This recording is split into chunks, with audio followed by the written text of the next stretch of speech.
Assalamualaikum warahmatullahi wabarakatuh.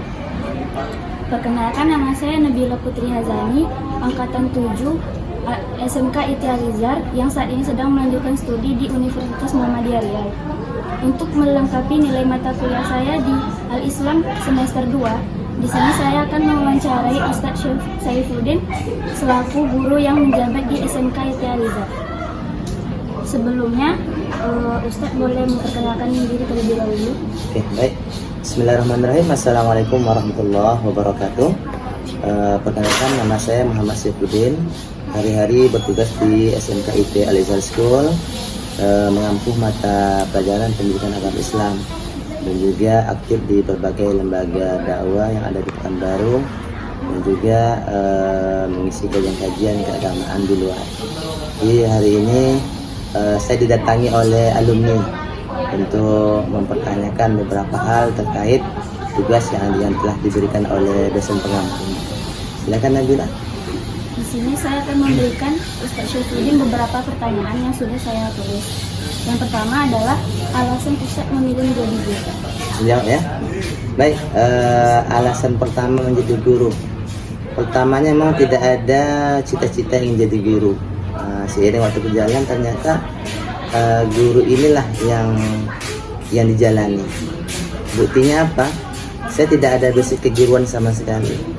Nah, sekolah saya pondok pesantren, kemudian melanjutkan studi di perguruan tinggi yang ada di Pekanbaru, Unsus Riau, dengan jurusan ekonomi syariah.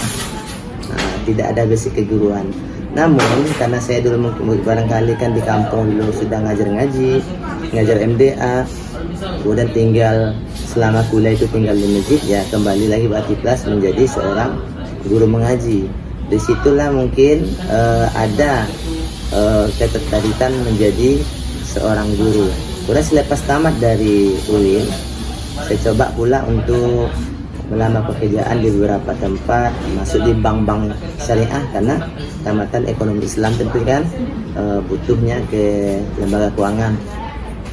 Tidak satupun yang sampai ke menerima gitu, hanya sampai ke wawancara dan interview. Dan juga ada yang sudah sampai tekan kontrak tapi tidak jadi diambil. Dan akhirnya saya coba melamar ke Al-Izhar School, diberikan kesempatan. Kebetulan waktu itu 2013 Al-Izhar School membuka SMK yang namanya SMK IT Perbankan Syariah. Nah, jadi kebetulan karena saya adalah anak ekonomi syariah, diberikanlah amanah untuk mengajar di SMK IT Perbankan Syariah. Pada waktu itu mata pelajarannya adalah pendidikan agama Islam, perbankan syariah, dan hal-hal yang berkaitan dengan lembaga keuangan syariah. Disitulah ternyata setelah ditekuni, menjadi seorang guru itu adalah sesuatu yang sangat sangat luar biasa. Karena kita setiap hari bertemu dengan siswa-siswa kita, bertukar pikiran dengan menjadi guru dan saling memberi antar sesama. Disitulah saya merasakan bahwa menjadi guru ini enak. Karena yang kita hadapi itu ada siswa-siswa, apalagi siswanya itu komunikatif, tidak membosankan dalam pembelajaran. Dan di situ juga kita menyadari bahwa memberi itu sangat luar biasa maknanya, karena di dalam hadis Nabi juga mengatakan khairukum man ta'allama al-Qur'an wa 'allamahu. Sebaik-baik orang adalah orang yang mau mempelajari Al-Qur'an dan mengajarkannya. Mengajarkannya di situ saya ambil kata-kata mengajarkannya. Kita sudah memiliki ilmu, tentu kemana ilmu itu kita akan salurkan. Salah satunya adalah ke dunia pendidikan. Dan juga kata para ulama yang mengatakan al-ilmu bila amalin kas'ajarin bila samarin. Apabila ilmu itu tidak diamalkan, maka seolah-olah seperti pohon besar, pohon rindang, tapi tidak ada buahnya. Banyak pun ilmu kita tapi tidak ada tempat penyaluran ilmunya. Apakah itu kita tidak punya murid, maka ilmu kita itu tidak akan pernah menghasilkan sesuatu.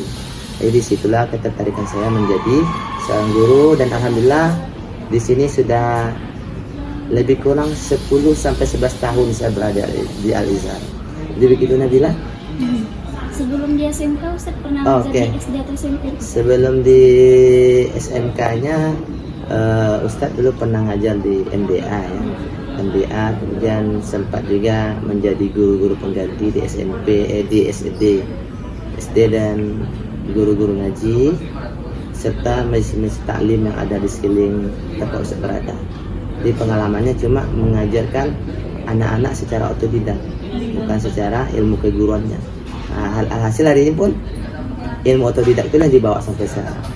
Ya, lanjut. Pengalaman Ustaz waktu pertama kali jadi guru.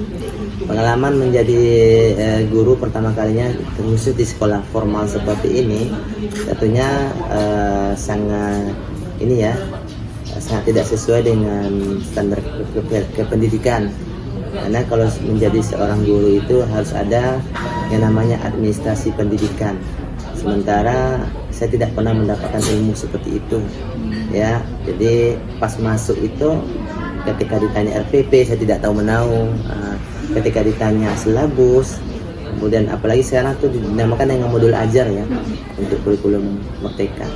Di pengalaman itu situ sangat ini memprihatinkan karena memang tidak ada kesiapan di bidang ilmu keguruannya. Jadi mau tidak mau, karena kita sudah harus terjun ke dunia kerja menjadi seorang guru, harus didalami, harus dipelajari, dan seiring waktu berjalan ilmu guru itu dapat diraih dan bisa dipraktekkan dalam proses pembelajaran. Ya, mungkin. Boleh berikan motivasi Ustaz agar semangat belajar? Ya, motivasi untuk semangat belajar kepada halayak ramai ya. Belajar itu suatu kewajiban. Untuk ilmu itu kata Nabi kan wajib. Meskipun kita sampai ke negeri Cina katanya ya, untuk berilmu wal bisin. Dituntutlah ilmu itu meskipun sampai ke negeri Cina, di redaksi lain tuntutlah ilmu itu dari Ainan sampai Kilang Lahat. Jadi tidak ada istilah terlambat dalam menuntut ilmu. Meskipun kita sudah berumur, barangkali mungkin tamat SMA kita nggak sanggup ekonomi untuk kuliah, kerja dulu. Kemudian setelah bekerja kita baru kuliah, jangan rasa malu. Karena ilmu itu tidak mengenal usia, ilmu itu tidak mengenal batas waktu. Selagi kita mau, selagi kita mampu, silakan kejar ilmu di mana saja kita berada. Percaya ilmu itu akan memberikan sebuah cahaya kepada kita. Al ilmu nurullah, ilmu itu adalah cahaya. Cahaya itu akan diberikan kepada orang-orang yang betul-betul mau untuk mendapatkannya. Siapa dia? Tentunya anak-anak, generasi muda yang gigih dalam menuntut ilmu pengetahuan. Siapapun itu, mari sama-sama kita mendidik, sama-sama kita mencari ilmu pengetahuan, karena ilmu itu adalah lampu dalam kehidupan. Tidak punya lampu, maka dunia ini akan terasa gelap. Kalau dunia akan terasa gelap, niscaya hidup kita tidak akan selamat. Jadi begitu, ya, Nabila. Terima kasih. Ya, sama-sama. Baik, sekian wawancaranya pada siang ini. Semoga apa yang disampaikan oleh Ustaz Syaifuddin bermanfaat untuk kita semua, Amin. Terutamanya untuk diri saya sendiri. Assalamualaikum warahmatullahi wabarakatuh. Waalaikumsalam warahmatullahi wabarakatuh.